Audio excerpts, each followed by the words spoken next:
Sa panahon ng Kwaresma, panahon ito ng panalangin, pagninilay at debosyon, at para sa maraming Katolikong Pilipino, bahagi ng tradisyon ng pagbisita sa mga simbahan bilang isang anyo ng sakripisyo at panalangin. Sa video na to, ibabahagi namin ang mga pangunahing simbahan na pwedeng bisitahin para sa Visita Iglesia. Lahat ay accessible at malalapit sa isa't isa, kaya't simulan na natin.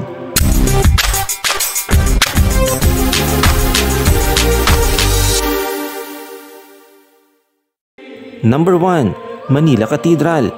Ang Manila Cathedral o opisyal na tinatawag na Minor Basilica and Metropolitan Cathedral of the Immaculate Conception, matatagpuan ito sa puso ng Intramuros, Maynila. Ito ang pangunahin at opisyal na simbahan ng Katolikong simbahan sa Pilipinas, kung saan din ginaganap ang mahalagang seremonyang panrelihiyon. Makikita dito ang Romanesque Revival architecture na napakaganda at kahanga-hanga. Ang Manila Cathedral ay simbolo ng katatagan ng pananampalatayang Katoliko ng mga Pilipino. Ilang beses man itong masira sa lindol at digmaan, ngunit muling naitayo na panibagong lakas. Ito ay malapit sa San Agustin Church sa Plaza Roma. Number 2. San Agustin Church. Ito ay isa sa pinakamatandang simbahan sa buong bansa na itinayo pa noong 1607. Matatagpuan pa rin ito sa Intramuros at hindi mo pwedeng palampasin ang kanyang nakakamanghang kisame na may mga 3D style na mural paintings, pati na rin ang napakagarbong altar. Isa rin ito sa mga UNESCO World Heritage Sites, kaya naman tunay itong yaman ng ating kasaysayan at kultura. Number 3. San Sebastian Basilica. Mula Intramuros, konting biyahe lang at narito na tayo sa San Sebastian Basilica sa Quiapo, Maynila. Ito lang naman ang tanging all-steel church sa buong Asya. Bakal lang buong istruktura nito. Imported pa mula sa Belgium at itinayo noong 1891. Makikita mo rin ang neo-Gothic style nito na parang European cathedral na ang mga stained glass windows na may makukulay na religious depictions.